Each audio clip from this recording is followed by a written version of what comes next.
Hello everyone, this is Lucas, and today I'm going through a 12 volt power hack that I came up with when I was living in the camper.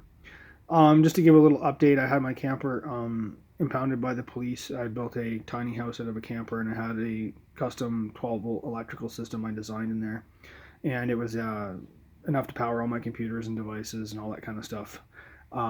Before it was confiscated and I lost it. Yeah, I couldn't get it out, didn't have the money, and it's sad, but I'm over it now. I was pretty bitter about it for a long time, but I'm now over it. I've heard that the camper is around on a different truck, and that I hope whoever has it is enjoying it and they're not making stupid people rich by living in it and paying rent. Ha! That's why I built it.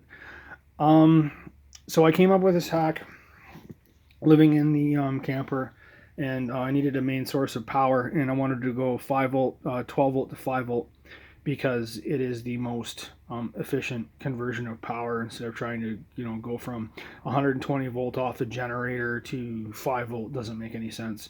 My generator also did have a 12 volt charging circuit to it, so I was able to charge batteries off of it as well.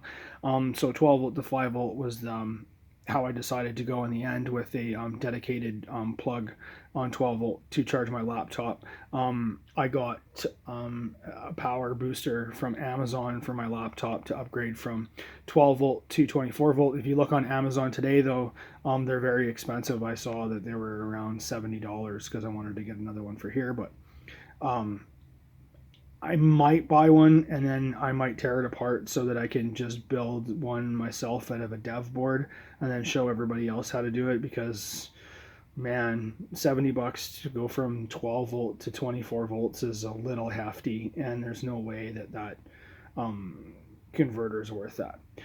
But that's another video. Today we're just doing the 12 volt to 5 volt USB. And what I've done is I use these, and I buy these from Dollar Tree, and they are eCircuit 2.1 amp max dual port car chargers. 2.1 is important because it'll charge all your high-drain cell phones, and it'll also provide enough power for things like Raspberry Pis and whatever else. I like to do a lot of robotic stuff, so I don't really post too much of it online, but I like to play around with it, get things to work and fix things and whatever else. And 2.1 amps is required for a lot of controllers. The second thing about these chargers is that they last. A lot of single port chargers that you buy, you get them on stands at 7-Eleven or other dollar stores. They got a single port charger on them.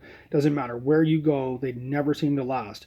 They'll work for about 5, 6, 7, 8 days, and then they just crap out. I've never had one of these crap out, and they're cheap. I think they're only like $1.25 as compared to some of them in stands that are like $5, $7, $10, and they don't even last a couple days. You go to Dollar Tree, you can pick up a whole whack of them, and you'll never need any more.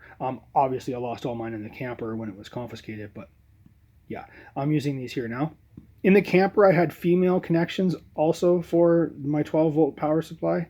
So the female connections were coming off of a 12 volt battery like I have here, and I could plug all kinds of these different ones into the female connections, and then from there go to 5 volt USB. But you can also, and what I did with this one here, is you can solder your wire directly to the end, and your power, or your negative leg on the side. You got to be careful which one. You got to test it first, because one of these is a negative and one of these is a dummy. It's just a pin. It's not connected to the circuit at all. And then your positive is in the end here.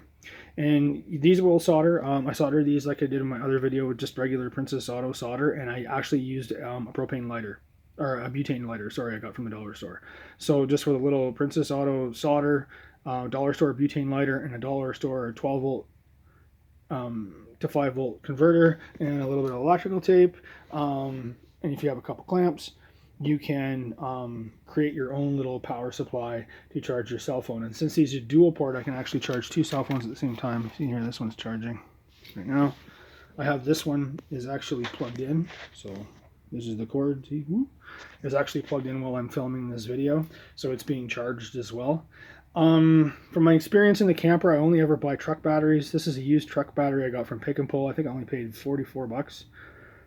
It was kind of heavy dragging it back here on my bicycle, but it's worth it in the end, because when this thing's fully charged, I know just from living in the camper that I can run my computer at night and charge all my phones and even charge a power bank for 5 days, and I don't have to charge it. And actually, that's I could probably push the battery another day after that, but things get kind of wonky when you start to get the battery low that way, and you can't have everything plugged in at the same time because you're not getting the proper power, and it's not good for your electronics too, I don't think. So it's always good to have everything at least moderately charged when you're trying to do this kind of stuff. But yeah, this will give you 12 volt power, no problem. 12 volt power for $1.25. If you like these videos, give us a thumbs up and subscribe.